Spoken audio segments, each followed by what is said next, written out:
Commander Zara Vex stared at the transfer orders with the kind of expression usually reserved for discovering something unpleasant stuck to your boot. 23 years of distinguished military service, 17 battle commendations, and 3 separate medals for tactical excellence, and this is what command gives her. Babysitting duty. A human observer, she muttered, her purple scales shifting to a disgusted shade of orange. They want me to babysit a human observer. The human in question was currently standing in her ship's docking bay, looking around with the wide-eyed enthusiasm of someone who had clearly never seen actual military equipment before.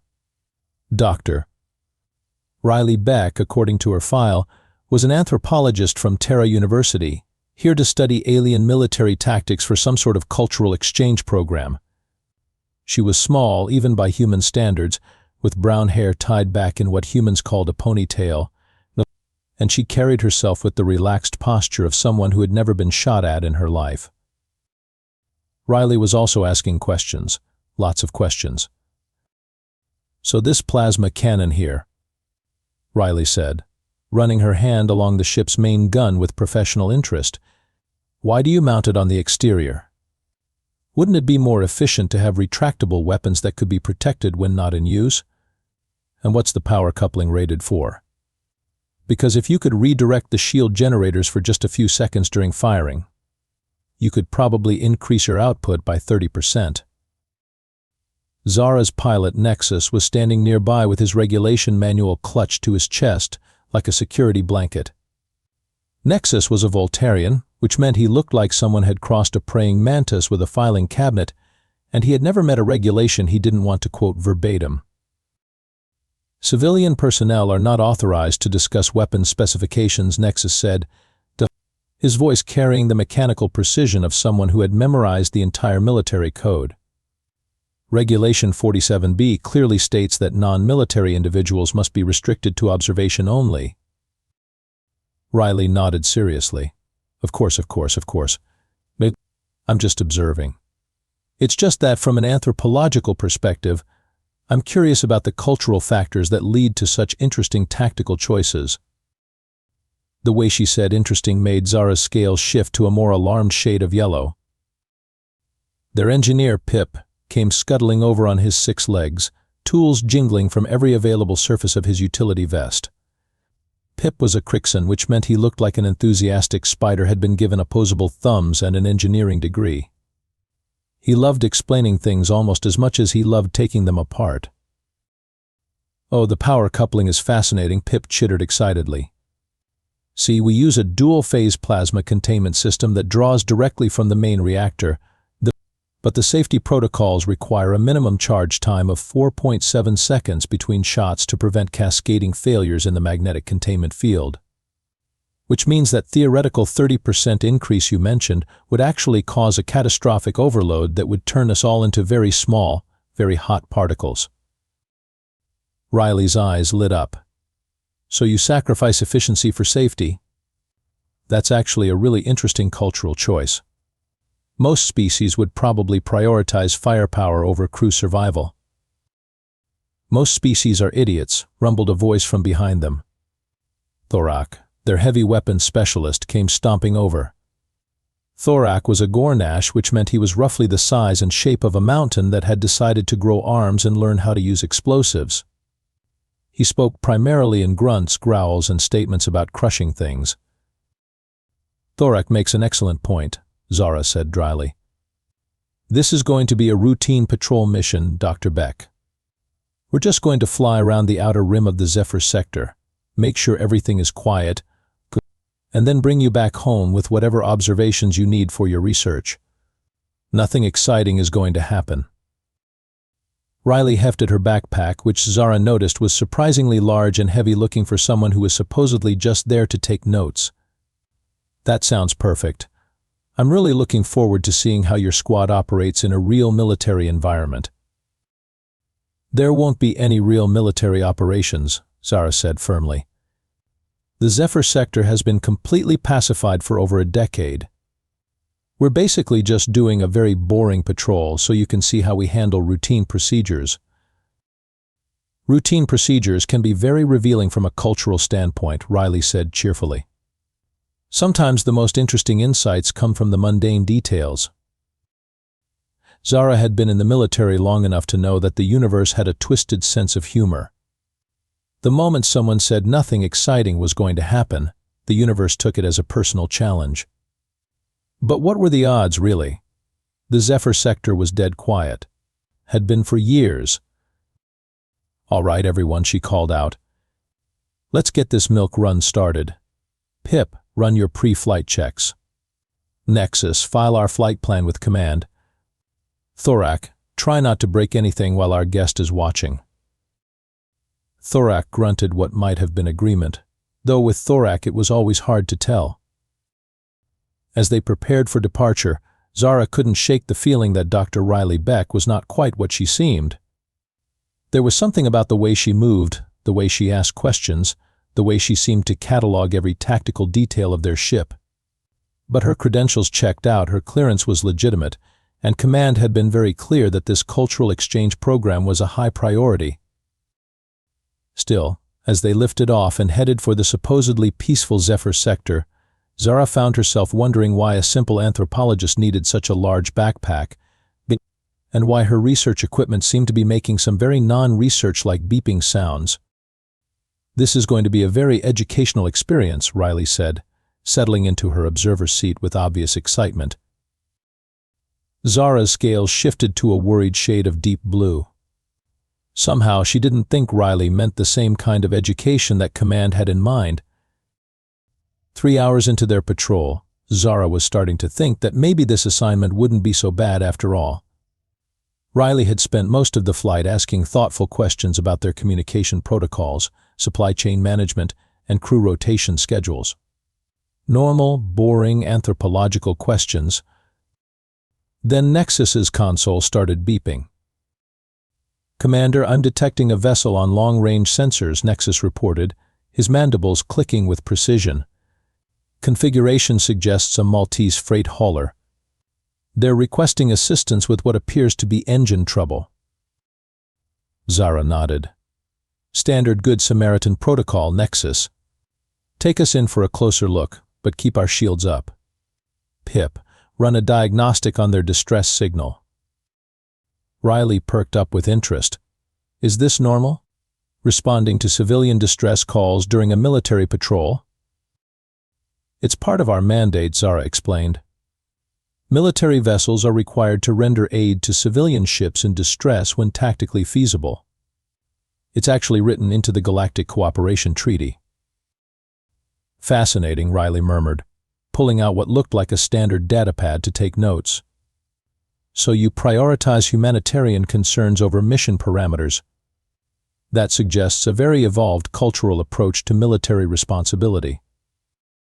Thorax snorted. "Or it means command likes giving us extra work." As they approached the freighter, Pip's multiple arms were dancing across his engineering console. "Commander, I'm reading some unusual energy signatures from that ship. Their engine trouble seems to be localized to the warp core, but I'm also detecting what looks like weapons charging." "Weapons?" Zara's scales shifted to alert orange. "Nexus, open a channel." "Channel open, Commander." "Maltese vessel, this is Galactic Defense Force Patrol Ship Stormbreaker. Please power down all weapons systems before we approach for assistance." The response came back in the cheerful tone of someone who was definitely not planning anything suspicious. "GDF Stormbreaker, we don't show any weapons systems active on our end. Must be a sensor glitch on your part. We're just a simple cargo hauler with some engine problems." Riley was studying her datapad with a frown. "Commander, if I may ask, what's your standard protocol for potentially hostile vessels masquerading as civilians?" Zara blinked. That was a very specific question for an anthropologist to ask. "Well, first we follow Regulation 15C, which requires us to give 3 formal warnings before taking any aggressive action. Then we're supposed to attempt to disable their engines while minimizing casualties, and finally we board and search according to standard procedures." "And how long does that whole process usually take?" About 20 minutes, assuming they cooperate with the warnings. Riley nodded thoughtfully. And during those 20 minutes, they have multiple opportunities to either attack you or escape. Well, yes, but the regulations are very clear about the proper procedure for civilian encounters, Nexus interjected. We can't just go around shooting at every ship that looks suspicious. Oh, absolutely, Riley agreed. I'm just curious about the tactical implications from an anthropological standpoint. Pip's console exploded into alarm sounds. Commander, they're launching attack pods. Multiple small craft incoming, weapons hot. Battle stations. Zara barked, her scales flashing to combat red. Nexus, evasive maneuvers. Thorak, return fire. Pip, get me full power to shields.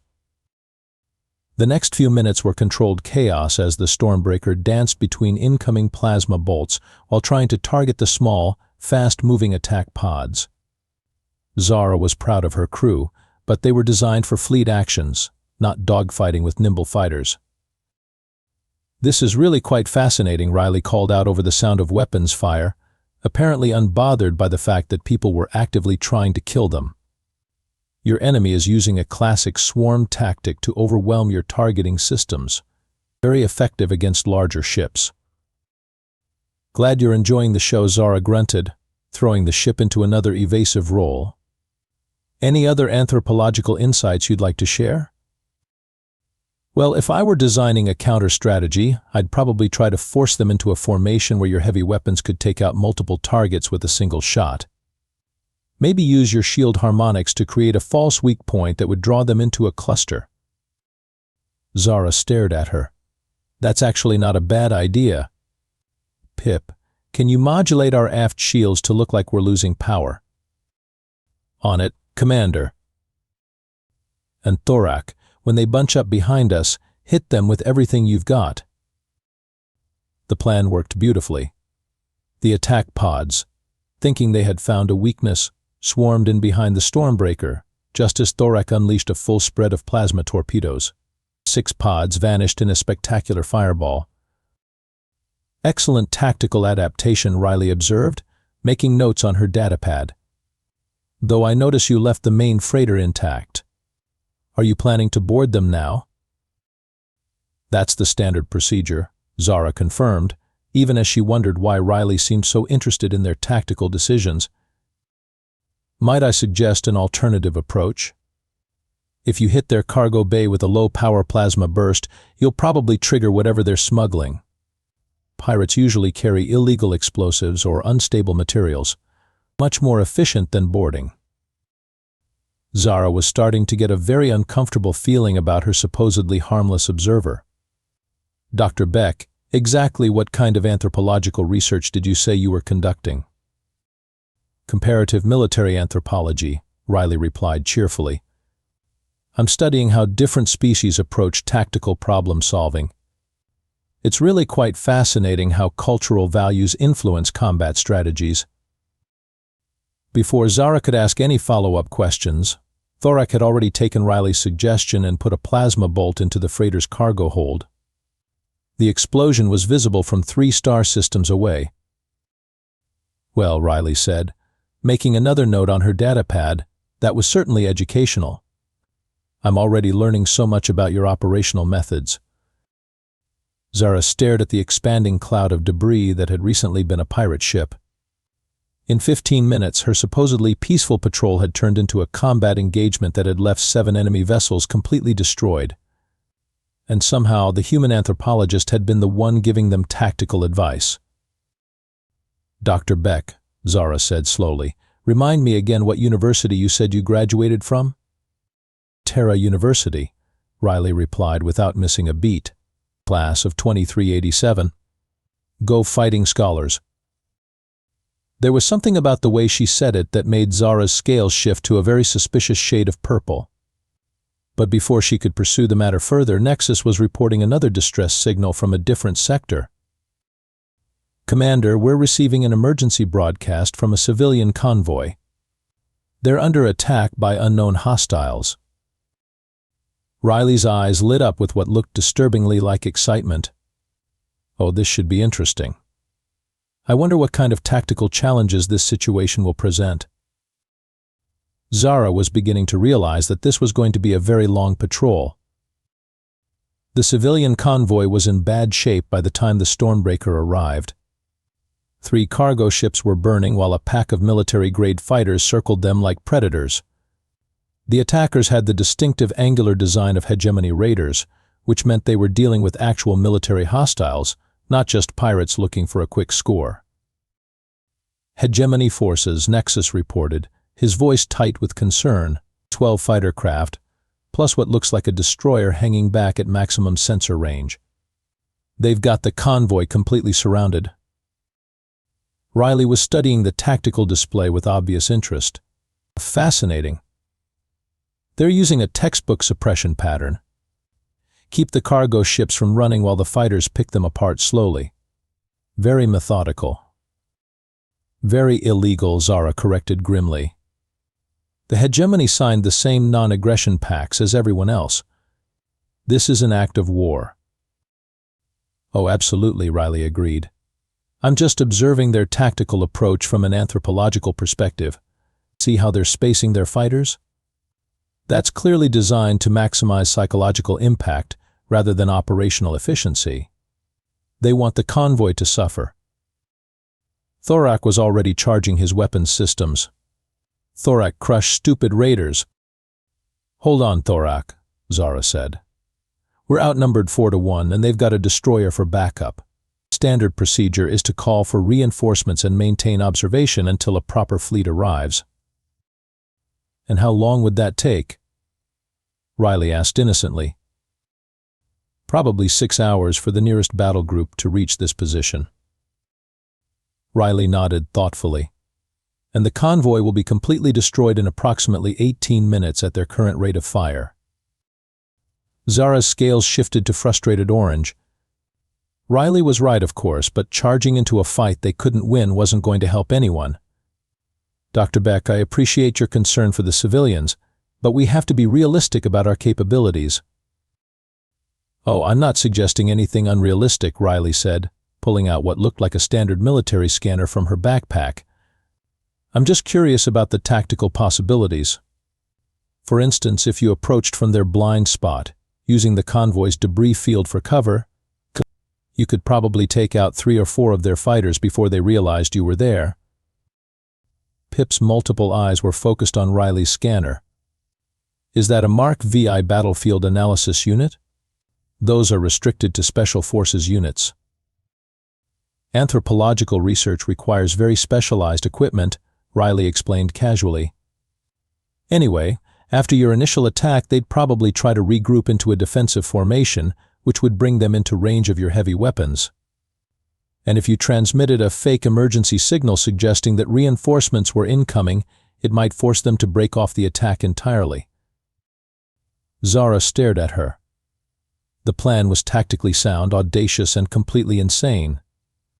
It was also probably their only chance of saving the convoy. That's actually brilliant, she admitted reluctantly, completely against regulations, but brilliant. Sometimes cultural exchange requires thinking outside traditional frameworks, Riley said with a smile that didn't quite reach her eyes. 20 minutes later, the Stormbreaker was weaving through the burning wreckage of the convoy, using the chaos to mask their approach.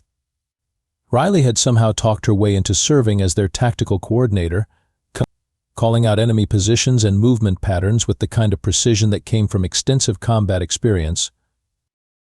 3 fighters moving to port, probably trying to flank you, Riley's voice came over the comm system. If you roll 90 degrees and fire now, you can catch them in a crossing pattern. Thorak followed her directions with enthusiasm, and 3 more hegemony fighters disappeared in balls of superheated plasma. Their formation is breaking down, Riley continued, her voice calm and professional. The remaining fighters are going to try to reach their destroyer for support. You have about 30 seconds before they're out of range. Nexus pursuit course, Zara ordered.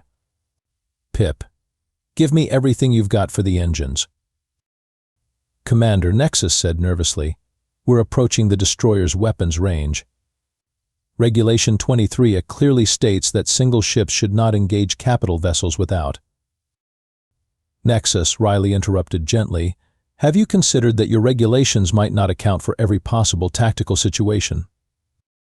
Well, no, but... And wouldn't you say that saving civilian lives takes priority over following regulations that weren't designed for this specific scenario? Ah, yes, that does make sense from an ethical standpoint. Excellent. Red. In that case, if you could adjust your approach vector by 15 degrees, you'll be able to use the destroyer's own mass to mask your heat signature until you're close enough for Thorak to target their engine compartment. Somehow, well, Riley's combination of tactical brilliance and gentle persuasion had turned Nexus from a by-the-book pilot into someone who was actively participating in one of the most insane military operations Zara had ever been part of. Even Pip was getting into the spirit of things, rerouting power systems in ways that definitely violated several safety protocols. The destroyer never saw them coming. Thorak's first salvo took out their main engines, and his second turned their weapons array into expensive scrap metal. The remaining fighters scattered rather than face whatever kind of superweapon had just disabled a capital ship. As they watched the crippled destroyer limp away, Zara realized that her small patrol ship had just defeated a force that should have required an entire battle group to handle.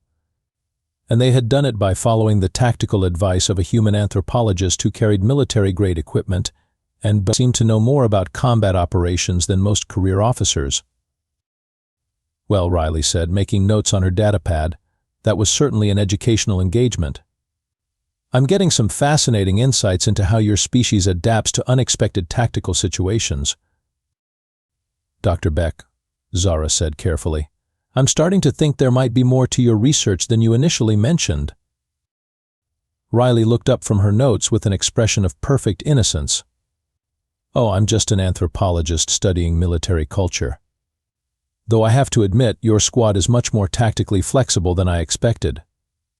Most species tend to stick rigidly to their established protocols. Thorak likes crushing things efficiently. Thorak rumbled approvingly.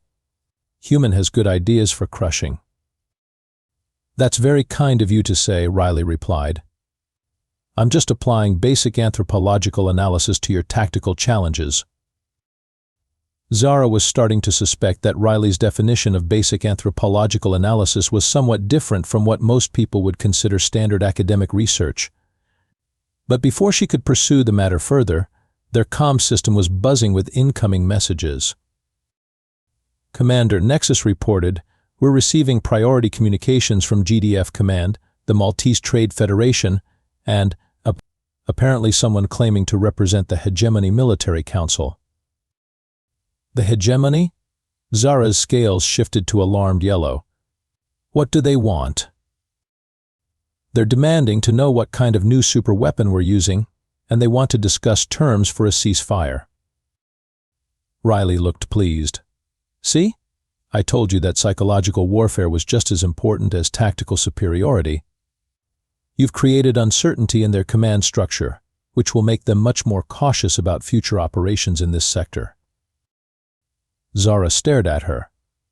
In one day, their supposedly routine patrol had turned into a series of tactical victories that were apparently causing diplomatic incidents.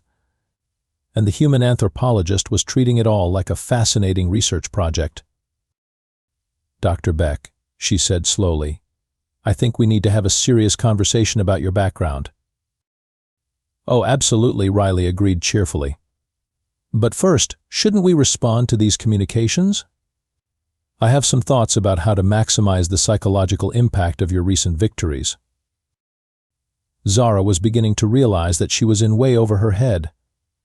But she was also starting to suspect that she was having the most interesting assignment of her entire career. It was Pip who finally cracked the mystery, largely because Pip had the kind of curiosity that made him take apart anything that looked interesting, including the backgrounds of mysterious humans with military-grade equipment. Commander, Pip chittered excitedly, his multiple arms dancing across his console. You need to see this. I've been running some cross-references on Dr. Beck's credentials, and there are some very interesting discrepancies. Zara, who had been trying to figure out how to explain their recent tactical successes to command without mentioning that they'd been taking advice from their supposed observer, that looked up with interest. What kind of discrepancies? Well, Terra University does have an anthropology department, and they did graduate a Riley Beck in 2387, but according to their records, that Riley Beck is currently serving as a cultural attaché on Proxima Station. She's definitely not here. Riley, who had been quietly reviewing her notes from their recent engagements, looked up with an expression of mild curiosity. That's interesting. Identity mix-ups can be quite common in interstellar bureaucracies. But here's the really fascinating part, Pip continued, clearly enjoying himself. I decided to run her biometric data through some other databases just to see if I could clear up the confusion. And guess what I found? I'm afraid to ask, Zara muttered. Our Dr. Riley Beck is actually Major Riley Beck, retired of the Terran Special Operations Command. Graduated from Terra Military Academy in 2383, served 12 years in Special Forces, including 3 years as a tactical advisor for the Centauri campaign. Her service record lists her specialties as asymmetric warfare, rapid response tactics, and something called cultural integration through applied violence. The ship went very quiet. Even Thorak stopped his usual rumbling. Riley sighed and closed her datapad. Well, I suppose it was bound to come out eventually. Though I have to say, Pip, that's some very impressive research work. You should consider a career in intelligence analysis. You're actually military, Zara said slowly. Retired military, Riley corrected. I really am here to study your culture. It's just that my background gives me a somewhat different perspective on military operations than most anthropologists. A somewhat different perspective, Nexus repeated faintly. You've been giving us tactical advice that turned our patrol ship into a fleet killer. I prefer to think of it as applied cultural analysis, Riley said with a slight smile. You see, most species approach military problems from within their own cultural framework. But humans have this interesting tendency to look at a situation and ask, what if we ignored all the rules and did something completely insane instead? It's a very useful perspective for tactical problem solving. Thorak was looking at Riley with something approaching religious awe. Human is actually warrior. Thorak knew human was good at crushing. Thank you, Thorak. That's very sweet of you to say. Zara's scales were cycling through several different colors as she tried to process this information. So when you said you wanted to study our military culture, I meant it completely honestly, Riley said. I retired from active duty because I wanted to do something different with my life. Academic research seemed like a nice, peaceful change of pace. But then people kept shooting at us and old habits die hard. Old habits, Pip squeaked.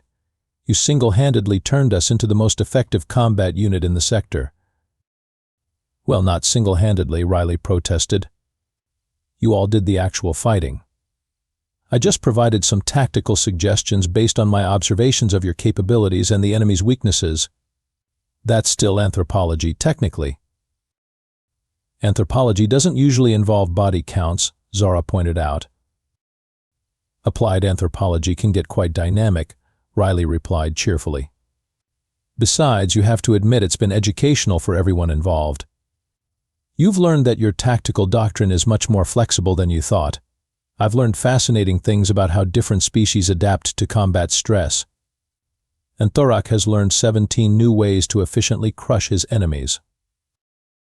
Thorak likes learning, Thorak rumbled approvingly. Zara stared at her crew, who were all looking at Riley with expressions of admiration and respect. In the space of one day, this supposedly harmless human had turned her by the book squad into tactical innovators who were apparently striking fear into the hearts of their enemies.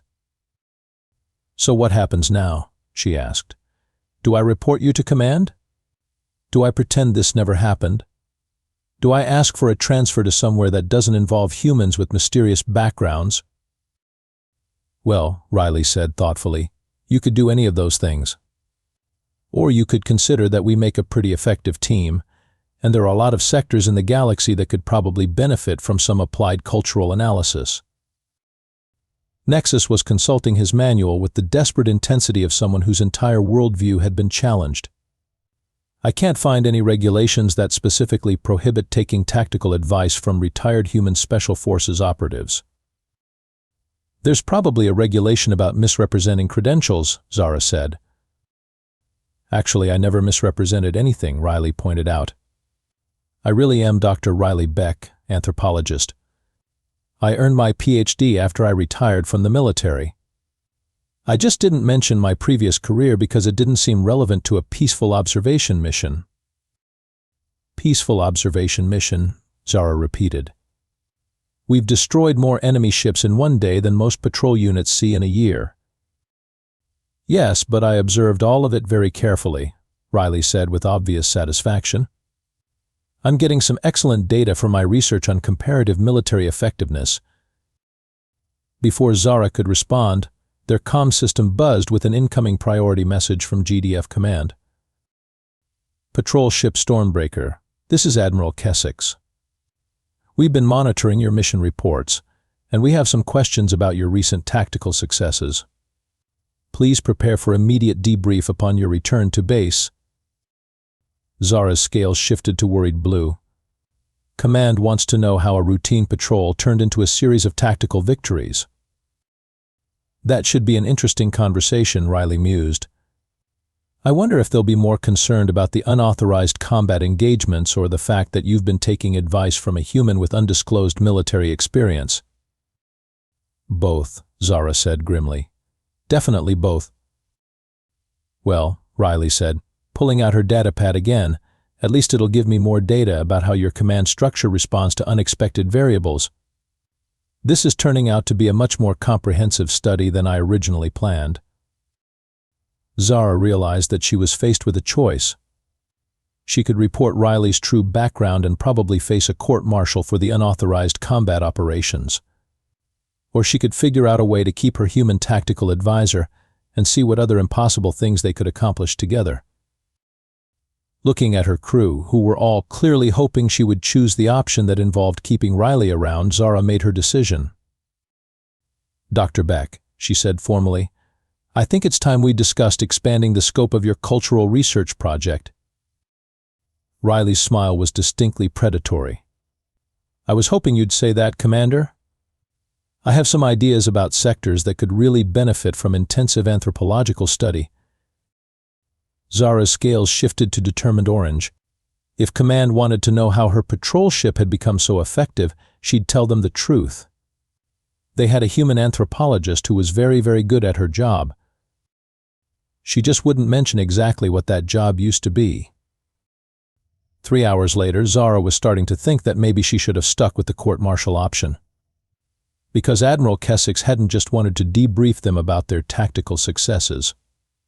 He had wanted to immediately deploy them to the neutral zone, where a hegemony battle fleet was reportedly massing for what looked like a major offensive operation.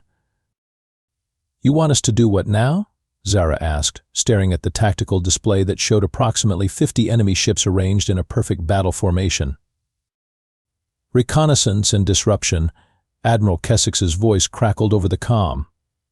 Your patrol ship has demonstrated remarkable effectiveness against hegemony forces. We want you to gather intelligence on their battle plans and, if possible, interfere with their preparations. Sir, with respect, we're one patrol ship against an entire battle fleet. You're one patrol ship that destroyed a destroyer and scattered a fighter squadron in a single engagement, the Admiral corrected. Command believes your unconventional tactics might be exactly what we need to disrupt their operations. Riley was studying the tactical display with obvious interest. 50 ships arranged in a standard battle formation, she mused. Very traditional.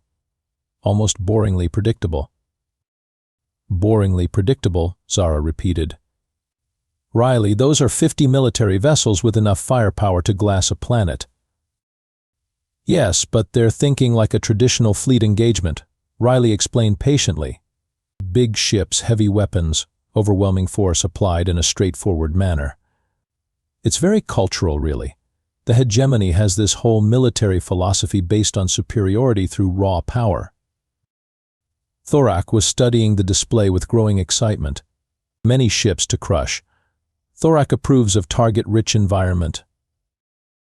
That's the spirit, Thorak, Riley said encouragingly. Though we'll need to be a bit more strategic than just charging in and crushing everything. 50 ships is a lot, even for us. Even for us, Nexus repeated weakly. Dr. Beck, please remember that you're supposed to be an observer, not a tactical coordinator. Oh, I'm definitely observing, Riley assured him. I'm observing that their fleet formation has some very interesting vulnerabilities that could be exploited by a small, fast ship with creative tactical thinking. Pip was running calculations on his engineering console. Commander, if we approach from the asteroid field, we could probably get close enough to scan their communications without being detected. That would give us the intelligence Admiral Keswick wants. And once we have their communications, Riley added helpfully, we could probably disrupt their coordination by feeding false information into their network. Military formations like that depend heavily on centralized command and control. Zara stared at her crew, who were all looking at the enemy fleet like it was an interesting puzzle rather than a death trap. Somehow Riley had infected them all with her combination of tactical confidence and complete disregard for conventional wisdom. Fine, she said, her scales shifting to resigned purple. But we're just going to gather intelligence and maybe do some minor disruption. No heroics, no unnecessary risks, and definitely no engaging 50 ships in direct combat. 4 hours later, they were engaged in direct combat with 50 ships. It had started simply enough.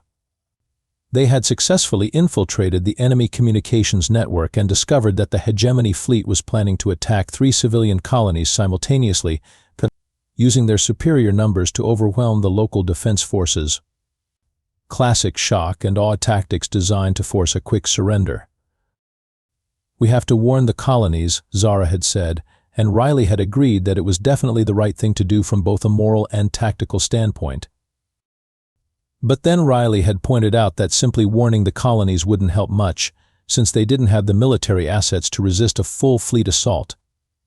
The only way to save the civilians was to prevent the attack from happening in the first place. And how exactly do we prevent 50 ships from attacking 3 colonies? Zara had asked. By making them think they're under attack by a superior force, Riley had replied, as if it was the most obvious thing in the world. Which was how they found themselves darting through the enemy formation like a minnow swimming through a school of sharks, using the hegemony ship's own weapons against each other while broadcasting fake distress signals that suggested a massive GDF fleet was incoming. Enemy cruiser at bearing 27 Mark IV is powering weapons, Riley called out, her voice calm and professional despite the chaos around them. If you can get them to fire at the coordinates I'm sending you, they'll hit their own flagship. That's insane, Nexus protested, even as he adjusted their course to follow Riley's instructions. It's anthropologically sound, Riley corrected. The hegemony cultural emphasis on hierarchy means they won't expect attacks from within their own formation. Their tactical doctrine assumes threats come from outside. The plan worked. The cruiser's plasma salvo struck their flagship's shield array, causing a cascading failure that left the command ship dead in space. More importantly, it convinced the rest of the fleet that they were under attack by some kind of stealth force. Multiple enemy vessels are breaking formation, Pip reported excitedly. They're trying to create defensive perimeters, but they don't know where the threats are coming from. Because the threats are coming from their own cultural assumptions, Riley explained, dodging plasma fire while calmly taking notes on her datapad. They're so focused on external enemies that they can't adapt to internal disruption. Thorak was having the time of his life, using the enemy's confusion to target their weapons arrays with precision strikes that left them defenseless but not destroyed. Thorak enjoys new crushing techniques. Very efficient. I'm glad you approve, Riley said. Now, If you could hit that ammunition depot ship, it should create a spectacular explosion that will convince them we have some kind of super weapon. The explosion was indeed spectacular. It was also completely unnecessary for their mission objectives, but Zara had to admit it looked impressive. By the time they extracted from the combat zone, the hegemony fleet was in complete disarray. Half their ships were dead in space, the other half were fleeing in different directions, and their communication network was so thoroughly compromised that it would take weeks to re-establish proper command and control. Mission accomplished, Riley announced cheerfully. Intelligence gathered, enemy operations disrupted, civilian colonies saved, and we didn't lose a single crew member. I'd call that a successful application of anthropological analysis. Zara stared at the tactical display, which showed the scattered remains of what had been a perfectly organized battle fleet just 6 hours ago. Her small patrol ship had somehow managed to defeat 50 enemy vessels without taking a single hit in return. "Dr. Beck," she said slowly, "I'm starting to think your definition of anthropological research is somewhat broader than most academics would consider standard. Anthropology is all about understanding how cultures interact under stress," Riley replied, making final notes on her datapad. "And I have to say, this has been incredibly educational. The hegemony's rigid command structure makes them surprisingly vulnerable to asymmetric tactics."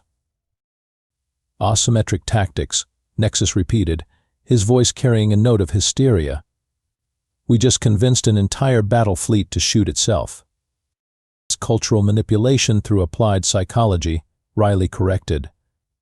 "It's a perfectly legitimate research methodology." "Thorak likes human research methods," Thorak rumbled approvingly.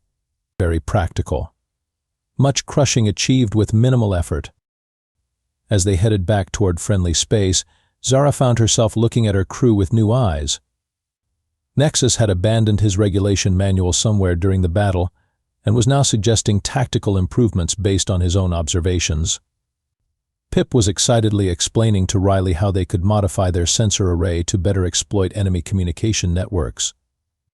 Even Thorak was discussing the finer points of precision targeting with the enthusiasm of someone who had discovered a new and better way to crush his enemies.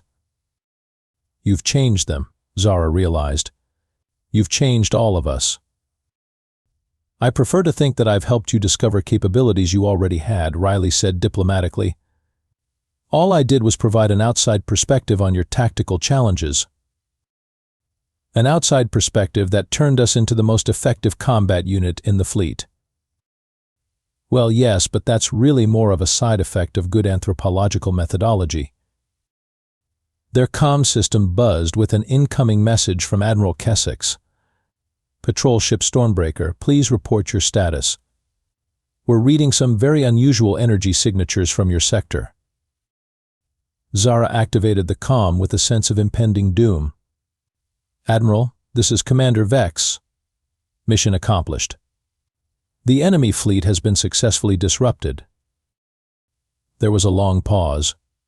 "Commander, when I said disrupted, I meant you should interfere with their communications or maybe damage a few ships.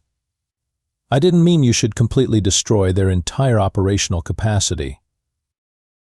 "Well, sir, we encountered some unexpected tactical opportunities, and Dr. Beck provided some very insightful cultural analysis that helped us maximize our effectiveness." "Dr. Beck? The anthropologist?" Riley leaned over to the comm pickup. "Admiral, this is Dr. Riley Beck. I want to assure you that all of our actions were completely consistent with established anthropological research principles. We simply applied cultural analysis to identify weaknesses in the enemy's tactical doctrine." Another long pause. "Dr. Beck, our intelligence reports suggest that you somehow convinced a 50-ship battle fleet to attack itself. Is that correct?" "That's a slight oversimplification, but essentially accurate. The hegemony's hierarchical command structure made them vulnerable to internal disruption tactics. It's really quite fascinating from a cultural perspective." "I see. And this is standard anthropological research?" "Applied anthropology can be quite dynamic, Admiral. Sometimes you have to interact with your subjects in order to truly understand their cultural patterns. By interact, you mean engage them in tactical combat. Among other methodologies, yes. Zara could practically hear Admiral Keswick's brain trying to process this information. Commander Vex, I want you to bring your ship back to base immediately. And Dr. Beck, I think Command is going to want to have a very long conversation with you about your research methods. I'd be happy to discuss my findings with Command, Riley said cheerfully. I think they'll find my data on comparative military effectiveness quite illuminating. As they set course for base, Zora realized that her career had just taken a very sharp turn in a completely unexpected direction. Either she was about to be court-martialed for the most spectacular violation of regulations in military history, or she was about to be promoted for achieving the impossible. Riley, she said quietly, what exactly are you planning to tell Command about our recent activities? The truth, Riley replied with a smile that was equal parts innocent and terrifying. That applied anthropological research can provide valuable insights into tactical problem solving, and that cultural exchange programs can be much more educational than anyone expected. And if they ask about your background, I'll tell them that my previous career experience gives me a unique perspective on military culture, and that I'm committed to using that perspective for peaceful academic research. Peaceful academic research that involves destroying enemy fleets. The fleet destroyed itself, Riley pointed out reasonably. I just provided some cultural context that helped them make that decision. Zara's scales shifted to a color that didn't have a name, somewhere between resignation and anticipation. Whatever happened next, she was pretty sure it was going to be interesting. Admiral Keswick, it turned out, was a remarkably practical individual. When faced with the impossible task of explaining how a single patrol ship had defeated an entire enemy battle fleet, he chose the path of least paperwork and maximum effectiveness. Let me make sure I understand this correctly, he said, reviewing their mission reports with the expression of someone who was definitely not paid enough for this level of bureaucratic chaos. Dr. Beck, you're telling me that your anthropological research methods accidentally created the most effective tactical unit in the fleet. Not accidentally, Riley corrected politely. Applied anthropology requires systematic analysis of cultural patterns and behavioral responses. The tactical successes were a natural result of proper research methodology. Research methodology that involved destroying approximately 60 enemy vessels in the span of one patrol mission. 57 vessels, to be precise, Riley said, consulting her notes. And technically, most of them destroyed each other. I simply provided cultural context that encouraged them to make tactically disadvantageous decisions. Admiral Keswick turned to Zara with the desperate look of someone hoping for a more conventional explanation. Commander Vex, surely you can provide some clarity on this situation. Zara's scales shifted to diplomatic blue. Sir, Dr. Beck's cultural insights proved invaluable in understanding enemy tactical patterns. Her recommendations resulted in unprecedented mission success with 0 casualties to our personnel. 0 casualties, the Admiral repeated, against odds of 50 to 1. Anthropological research emphasizes efficiency, Riley added helpfully. Violence should always be the last resort, applied with maximum precision and minimum waste. Dr. Beck, I've been reviewing your background and I have some questions about your qualifications. I have a PhD in anthropology from Terra University, Admiral. My credentials are completely legitimate. Yes, but you also have 12 years of experience in Terran special operations. That's correct. My military background provides valuable perspective on cultural analysis of combat behaviors. Cultural analysis, Admiral Keswick said slowly. Is that what we're calling it? Applied cultural analysis with tactical implications, Riley clarified. It's a specialized field of study. Thorak, who had been quietly listening to the conversation, decided to contribute his perspective. Human makes good crushing suggestions. Thorak recommends keeping human for more crushing, Thank you, Thorak, Riley said warmly. I've learned a lot from working with your squad as well. Admiral Keswick stared at them for a long moment, then made the decision that would change the course of galactic military history. Dr. Beck, how would you feel about expanding your research program? I'd be very interested in that, Admiral. There are many sectors that could benefit from intensive anthropological study. Excellent. Commander Vex, your patrol unit is hereby redesignated as Special Cultural Analysis Team Alpha. Your mission parameters are being updated to include long-range reconnaissance and tactical assessment in high-threat sectors. Zara blinked. Sir, are you saying we're being promoted? I'm saying that Command has decided your unit represents a valuable experimental approach to asymmetric warfare. Dr. Beck will continue her cultural research, and you will continue to provide tactical support for her academic activities. Academic activities, Nexus repeated faintly. Is that what we're calling combat operations now? Dr. Beck's research requires field observation of military cultures under stress, Admiral Keswick explained with a straight face. Sometimes that research environment can become quite dynamic. Dynamic, Pip chittered excitedly. I like that term. It sounds much better than wildly dangerous tactical insanity. Your first assignment, the Admiral continued, will be the Outer Rim territories, where we've been receiving reports of increased hostile activity. Command believes the situation would benefit from Dr. Beck's unique analytical perspective. Riley's eyes lit up with obvious excitement. The Outer Rim has several species I've never had the opportunity to study. This should be fascinating from a comparative cultural standpoint. Fascinating, Zara said, her scales shifting to resigned acceptance. Sir, what should we do if Dr. Beck's research methods result in more unexpected tactical successes? Document everything, Admiral Keswick replied promptly. Command is very interested in understanding how cultural analysis can be applied to military operations. Dr. Beck's methodologies could revolutionize our approach to conflict resolution. Conflict resolution through applied anthropology, Riley mused. I like that terminology. It's much more academically respectable than some of the other terms people have been using. What other terms? The Admiral asked. Oh, various things. Terrifying Human Death Machine was particularly colorful, though not entirely accurate from a technical standpoint. Admiral Keswick decided he didn't want to know the context for that particular description. Dr. Beck, I trust you'll continue to prioritize the safety of civilian populations in your research? Absolutely, Admiral. Protecting non-combatants is fundamental to ethical anthropological research. I would never allow harm to come to innocent people if I could prevent it. And if preventing harm requires engaging hostile forces, then I suppose my research will continue to be quite dynamic, Riley said with a smile that made Admiral Keswick briefly reconsider his career choices.